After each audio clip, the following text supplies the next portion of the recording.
একজন লিডার তার মিটিংয়েও লোক হয়, একটু লোক কমছে আস্তে আস্তে, সেটা ভালো লক্ষণ। কিন্তু তা না হলে তো প্রচুর লোক হয়, কোন মিটিংয়ের লোক হয় এবং জিতেছে। এত অবান্তর কথা বলে এত বড় একটা লিডার ভাবাই যায়।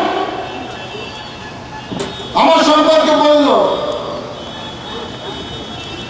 যে আমি, সাংবাদিকরা বললেন যে গৌতম দেব আপনাকে বারবার ডাকছে নিউ টাউনের ফাংশনে, এ ফাংশন ও ফাংশন, প্রণব মুখার্জি আসছে, বিজেপির মন্ত্রী অরুণ চৌধুরী আসছে, গুলাম নবী আজাদ আসছে। যে গুলাম নবী আজাদ তাকে মমতা ব্যানার্জির বাড়িতে গেছে, প্রধানমন্ত্রী বাজপেয়ী ঘুরে গেছে একবার। তা আপনাকে ডাকছে, আপনি মন্ত্রী হিসেবে যাবেন না কেন? উনি চিঠি দিচ্ছেন, তারপর টেলিফোন করছেন, আপনি ধরছে পাচ্ছেন না। বললো আমি আগে টেলিফোন ধরতাম, এখন ধরি না। কেন? বলো আমাকে একদিন টেলিফোনে গৌতম দেব ধমক দিয়েছে। আচ্ছা ওই যা ও যা মহিলা, ওকে ধমক দেওয়া যায়? আপনারা বলুন। কঠিন কাজ, ওনাকে ধমক দেওয়া খুব কঠিন কাজ। কেন আমি ধমক দিতে যাব? কিন্তু অভিযোগটা সিরিয়াস। আমি একটা পশ্চিমবাংলার মন্ত্রী, আমি একটা দিল্লির মন্ত্রীকে ধমক দিয়েছি, তারপরে মহিলা, আমার তো জেলে যাও। সেই জন্য আমি পরে বললাম সাংবাদিকদের যে মমতা ব্যানার্জিকে আমি কখন টেলিফোন করেছি, ওনার টেলিফোনে লেখা আছে, আমার টেলিফোনে লেখা আছে। অনেকবার ওর সাথে কথা হয়েছে, ভালোভাবেই কথা হয়েছে অনেকবার আগে। তো যে টেলিফোনের কথা উনি বলছিলেন 7 মিনিট 9 মিনিট কথা হয়েছে, তা আমার টেলিফোনের পয়সাও সরকার দেয়, ওর টেলিফোনের পয়সাও সরকার দেয়। উনি যে কোনো টেলিভিশন চ্যানেল যেটা ওনার পছন্দ হবে সেই টেলিভিশন চ্যানেলে এসে টেলিফোনটা বাজিয়ে দিন। টেলিফোন অফিস থেকে রেকর্ড নিয়েছে, এই 7-8 মিনিট আমি কি বলেছি, উনি কি বলেছেন, সব কথাবার্তা প্রকাশ্যে লোককে শুনিয়ে দিন। বেরিয়ে যাবে যে আমি ধমক দিয়েছি। কখন আমি ধমক দিয়েছি এটা বেরোবে, আমি ওখান থেকে নেমে রাজনীতি ছেড়ে দিয়ে বাড়ি চলে যাব। উনি কি করবেন? কোনো জবাব নেই, এটা জবাব দিল না। আরে অভিযোগ ছুড়ে দিয়ে ছেড়ে দিল। তোমার আদালত নিয়ে অনেক প্রশ্ন আছে, করুন। আপনি টেলিভিশন চ্যানেলে আসবেন, আসবেন না। আপনি অনেক বড় লিডার, আমার সাথে বসবেন না, দরকার নেই।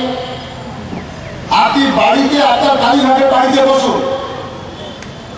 ওর বাড়ির পাশে আমি যাচ্ছি কালকে মিটিং করতে। কংগ্রেসটা বলছে মাইক প্রায় ওর বাড়ি পর্যন্ত শোনা যাবে, সে আর একটা মুশকিল হাজার মনে। তো আমি বললাম আপনি আপনার বাড়িতে থাকুন, আপনি একা না, আপনি 5-6 জন তৃণমূলের 12 নেতা নিয়ে থাকুন।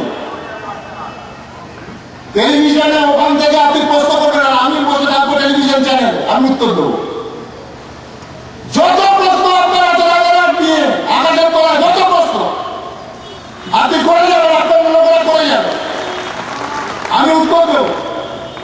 করুন, ঠিক করুন, কোনো জবাব দেব। একটা চূড়ান্ত উচ্ছৃঙ্খল দল আপনারা দেখতে পাচ্ছেন। তৃণমূলের নেতারা বলছে যে দাদা আমরা যদি গভর্নমেন্টে যাই, গভর্নমেন্টের রাইটার্সে মারামারি হবে, পাড়ায় পাড়ায় মারামারি ছেড়ে দিন, রাইটার্সে মারামারি হবে। আমি শিউড়ি থেকে আসছিলাম, শিউড়িতে মিটিং করতে গেছিলাম কদিন আগে। শিউড়ি যাওয়ার পথে বর্ধমানের উপর দিয়ে যেতে হয়, ভেতরের রাস্তা আছে, ভাতারের উপর দিয়ে যেতে হয়। তো আমি যাওয়ার সময় দেখলাম তৃণমূলের প্রচুর পতাকা। কি ব্যাপার? উনি মমতা ব্যানার্জি আসবেন এখানে একটা মিটিং করতে। আজকেই আমার মিটিং অনেক দূরে শিউড়িতে। আমি যখন ফিরে আসছি তখন দেখলাম সব ঠান্ডা ঠিকঠাক হয়ে গেছে। পরে এক জায়গায় চা খেতে নেমে আমি বললাম কিরম হলো? কোনো মমতা ব্যানার্জি আসেন, মিটিং হয়েছে, বলছে অনেক কীর্তি, অনেক গন্ডগোল হয়েছে। কি গন্ডগোল? খানিকটা মারামারি হয়েছে নিজেদের মধ্যে। তারপরে এই মঞ্চে মিটিং শুরু করেছে মুকুল রায়কে পাঠিয়ে। খানিকটা লোক হচ্ছে, বেশি লোক হয়নি। কত গুটোগুটির মধ্যে যা হয়। মুকুল রায় ভাষণ দিয়ে চলে এসেছে আর মমতা ব্যানার্জিকে বলেছে ও কলকাতা থেকে টেলিফোনে মোবাইল ফোনে করতে দিয়েছে, মাইকের সামনে ধরিয়ে দিয়েছে।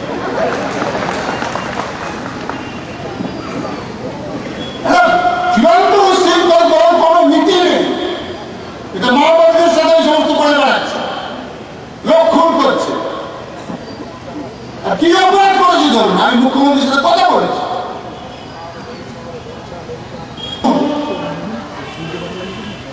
পলিটিক্স করছে, এটা থেকে চোখ ঘুরিয়ে দিচ্ছে, ওটা থেকে চোখ ঘুরিয়ে দিচ্ছে। এটা ভালো কথা বলা যাবে না। আমি মুখ্যমন্ত্রীর সাথে আলোচনা করলাম, বিমানবন্দরের সাথে আলোচনা করলাম, মাওবাদীদের কথা আলাদা।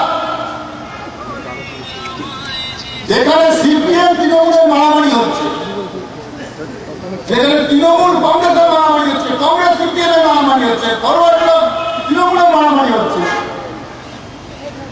এই মারামারিগুলো বন্ধ করার জন্য এই পার্টিগুলো যদি বসে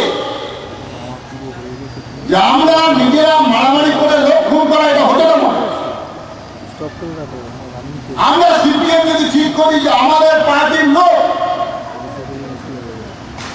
তৃণমূলের লোকের গুলি করে মেরে ফেললো, এটা কখনো মান্য। তাকে পার্টি কখনো সমর্থন করবে না। পুলিশ মাথায় বড়ি বেঁধে ধরে আনবে, গলায় একদম মারা করিয়ে দেবে, খুনের আসাম, খুনের মামলা, শাস্তি হবেই। তৃণমূল যদি এটা করে একদম খুন তো বন্ধ হয়ে যাবে, ওখানে পুলিশ দিয়ে খুন বন্ধ না। 38,000 গ্রাম, 7 গ্রামের গ্রামে পুলিশ পাঠানো যায়। সুন্দরবনের একটা গ্রামে রাত্রিবেলা মারামারি হলো, পুলিশ যেতে যেতে কতক্ষণে মনে থাকবে 8-10টা। কিন্তু সিপিএম, তৃণমূল, কংগ্রেস, বিশেষ করে তার সাথে ফরওয়ার্ড ব্লক, সিপিআই, আরএসপি সব আছে।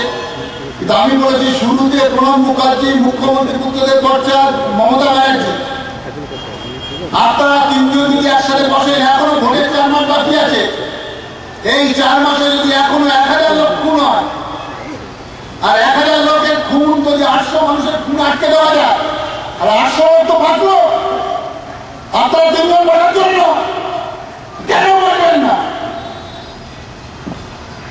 আরে সিপিএম খুন করছে, কেন বসতে যাবো তার সাথে? সিপিএম খালি খুন করছে, সিপিএম এর লোক মরছে বেশি, তাও আমরা বলছি তৃণমূলেরও কিছু মরছে, কিন্তু সিপিএম এর বেশি মরছে। বুদ্ধদেব ভট্টাচার্যের হাতে রক্তের দাগ, তোমার হাতে কি প্যারিসের সুরমার দাগ?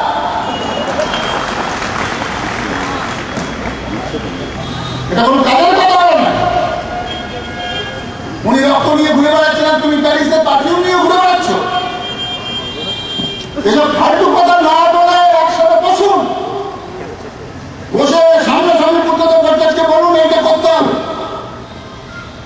বুদ্ধদেব ভট্টাচার্য বলবেন আপনি এটা করুন, প্রণব মুখার্জি একটা কথা বলবেন, সব মিলে একটা ঠিক করুন। রাজ্যপাল বলেছেন, রাজ্যপাল মহাশয়, সাধারণত রাজ্যপালেরা সারা ভারতবর্ষে রাজ্য সরকার যা বলে সেই কথাই তার বক্তব্য হয়।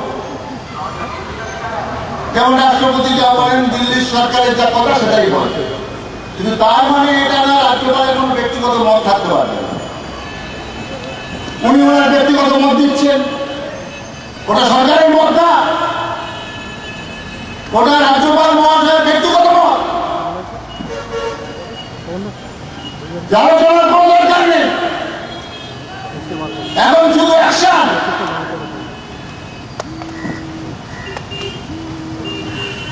তৃণমূলের যারা ঘটনা পুলিশ বুঝাতে শুরু করে, একটা মিটিং এর পারমিশন নেয় না তৃণমূল।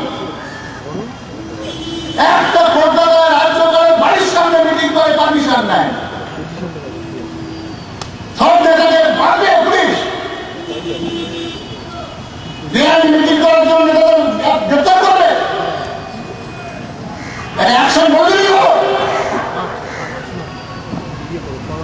সেই জন্য রাজনৈতিক আলাপ আলোচনা করে জিনিসটাকে ঠিক করতে হবে। ফলে বারাসাত আমাদের জেলার হেডকোয়ার্টার। বারাসাতে আরো উন্নয়নের কাজে ফ্লাইওভার এটা সেটা না করলে তো অচল হয়ে যাবে শহরটা। আগামী 5 বছর বামফ্রন্ট সরকার তৈরি করে আমাদেরও শিক্ষা হয়েছে, এটা আপনাদের আমি বলছি, আমাদেরও ভালো রকম শিক্ষা হয়েছে এই দুটো তিনটে নির্বাচনে হেরে। খানিকটা হেরেছি পঞ্চায়েতে, আর লোকসভা হেরে, আর এই মিউনিসিপ্যালিটিতে হেরে।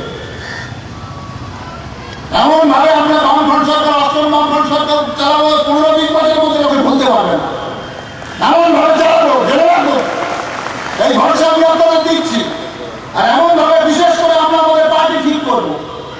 100 বার ঠিক করা যায় না, কিন্তু মানুষ বুঝবেন এরা আমরা শিক্ষা দিতে চেয়েছিলাম, এরা শিক্ষা নিয়েছে। যেটা আমাদের নেতারা বলছে, মাথা নিচু করে মানুষের কাছে শিক্ষা দিতে হবে। 34 বছর ধরে সরকার চালাচ্ছি কার জন্য? এই লোকের জন্য।